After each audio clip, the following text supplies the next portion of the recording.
All right, so this is pretty fascinating. I just did some calculations, 139,000 from 5 of my top clients in Stripe. Go to customers and see which client has paid the most because it can total up from highest paying to lowest. This is from recurring revenue, from upsells, all my services as a freelancer, not any digital products, coaching courses, that's in a separate account. I want to talk about 139,000. How did I do it? How can you do the same? Because everything, literally everything has changed in the freelance industry. So let's talk about it. And look, if you don't believe me, here's a few statistics. The global gig economy is projected to reach 455 billion by 2023. And 31% of freelancers are earning more than 75,000 a year. Do you know what it takes in Finland? I think it takes like 6 years of degrees to get a master's degree. $300 billion. 6 years of studies to get a master's degree in order to even have a potential position of 75,000 a year, right? And with freelancing, you can do this in a few months. In fact, when I started my funnel building business, I made, I think, 10,000 in 27 days. And since that, it's been 6 figures every year, which is more than, the average 75,000 per year. And in 2021, Upwork expects to report revenue. So this is an older article, but $490 million from just one platform, which means this is money going into the freelance economy. I think this is why the majority of freelancers in the US work in the creative field. You want to feel like you're creatively expanding, you're growing, you're not in a dead-end job where things kind of like you don't have a vision. There's a quote, or I think it's a Bible verse that says, where there's no vision, people perish. And so you want to have a vision for your future where you can expand into something greater. And if you feel like your job is just sort of like the same robotic thing and you're just there like doing the thing that a robot could do, it kind of kills you on the inside. At least for me it did. But freelancing forces you to level up, to become a better person. And so that's why it's fun. Yes, it's stressful at times, but the money's great. You get to work from anywhere. It's just you grow up, you become a better person. It's fun.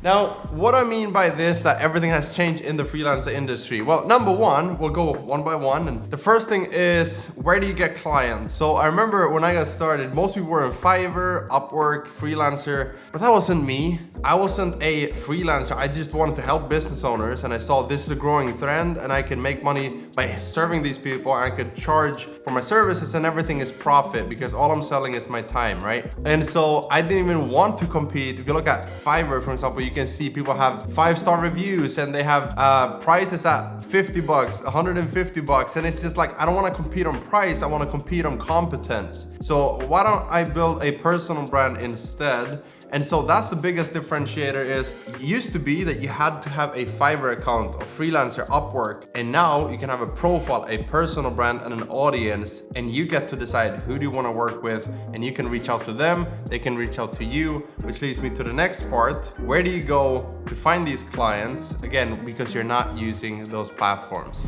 So if you don't go to Fiverr, for example, and sign up and create an account, and people go there to find you and sift through 1,000 different people and hopes that they find you, then where do you go? Well, I went to Facebook because there's a lot of Facebook groups where there's a community already. So I don't use Facebook just because I love connecting with people, which I also do. You can see me post a lot of personal content.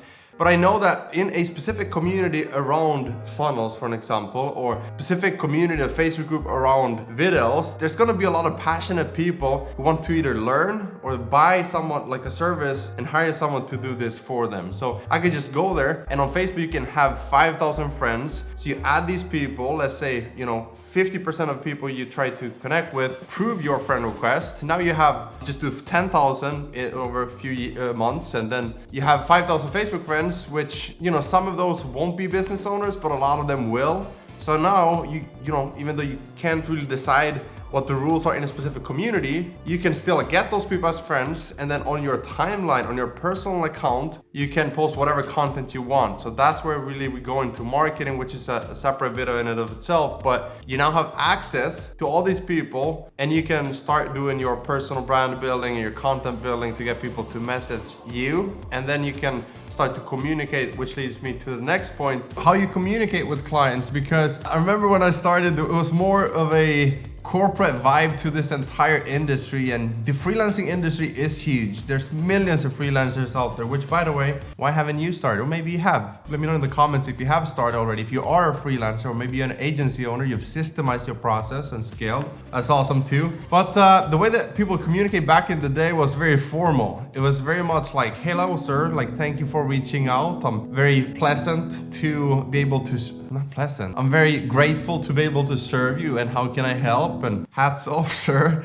And today it's more like, hey, what's up, bro? Yeah, for sure, man. I love your funnel. Let me know how I can help. By the way, what's your offer? And they tell you, yeah, like I'm working on this book, and on the back end of the book, I want to invite people to work with me one-on-one, or maybe buy my service, deliver my services. Yeah, for sure, I got you. It's more like how you communicate with friends. So instead of sending a long blog post as a message, whether it's outreach or it's when they reach out to you and they ask like, hey, how does it work? Like, what's your services like and what do you charge? Instead of sending this, try to ask a few more questions and send short messages, just like you would with a normal friend, or maybe your family, or whoever it is, right? So I speak the same way to my wife as my clients, almost.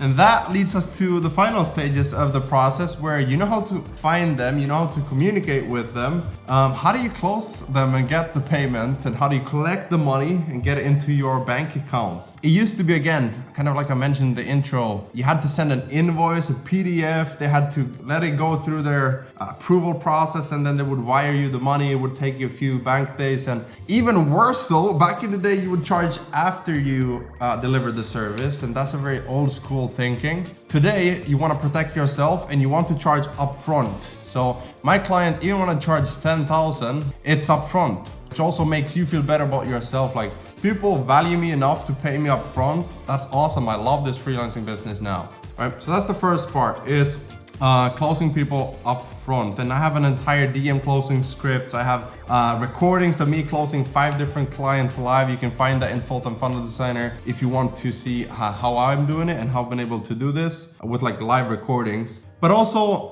the onboarding has changed. So the onboarding is more so like a form where they fill out everything at once. You have it in one place. You don't have to go back and forth. It used to be a little bit more like, hey, let's book a call. Hey, are you free to jump on a call right now? Hey, can we jump on a call tomorrow and kind of catch up? And a lot of like calls and meetings where let just the freelancers do their job. You know, let them build the thing, edit the video, design the logo, write the copy, produce the podcast, whatever it is, right? Like, there's so many, as I'm thinking all these, there's so many opportunities to have a freelancing business. But that's the onboarding. And then the delivery. Yes, you can have a call. You can do a one-on-one check-in. You can do a quick catch-up call or a clarification call where you go over the project. You can do all of that. But also there's a tool called Loom that, you know, you can use to screen record and share what you've done. You can update them and you can get their feedback. They can do a Loom video with the changes that they request so that you can watch the video over and over again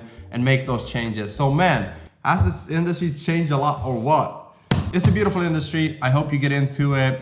And again, there's millions of freelancers already. If I can help, let me know. Would love to hear what you do in the comments below. And like I said, if you want to check out Full-Time Funnel Designer, yes, it's for funnel designers, funnel builders, copywriters, and funnel agency owners. But also, let's say you sell videos or you sell copywriting, you sell podcasting services or whatever it is, like you still need clients, right? So like, I have all the modules, how to build your personal brand, how to build your audience, how to find leads, generate leads inbound and outbound, and also closing those with live examples, and also use funnels to build your brand, create your homepage and then the application page. And oh, the most important part that I almost forgot, 1 second. Literally, the most important part of all of this is your portfolio. So it used to be that you had to be a good salesperson, or you had to have like a sales script for how to close people. And I remember people still trying to sell me the script where you just change out the questions and it felt very robotic. Well, not anymore, right? So I've sold 95 to 99% of my clients through DMs. So no call, no proposals. Man, the proposal, we didn't even cover the proposals, right? Like, I don't send proposals. I do everything in DMs. I ask questions and then I say how much it is. And I use example closing as a way to collect money, right? Which is, hey, okay, I have all the answers to my questions. I know exactly what they need. And I show 1 to 3 examples of like, here's a few examples, which is your portfolio of like, here's what I've done. So yes, I can help you. And that's where they say, man, I want that for me. That's exactly what I want. And I'm the same way. That's how I buy too. If I buy a TikTok editor or whatever it is, like I look at a few examples, I don't need a call, right? Like I'm busy as it is. I have a family, a business, multiple businesses. So I don't need to have calls all the time. Just show me what you got and I'll pay you, right? And that's how you want to build your freelancing business as well, where people can easily pay you. They can easily see your portfolio. You don't have to be a good salesperson. And that's it. No proposals. Stop wasting time on proposals where you didn't even get money in your bank up front. That's all I got. Be blessed. I'll see you in the next one.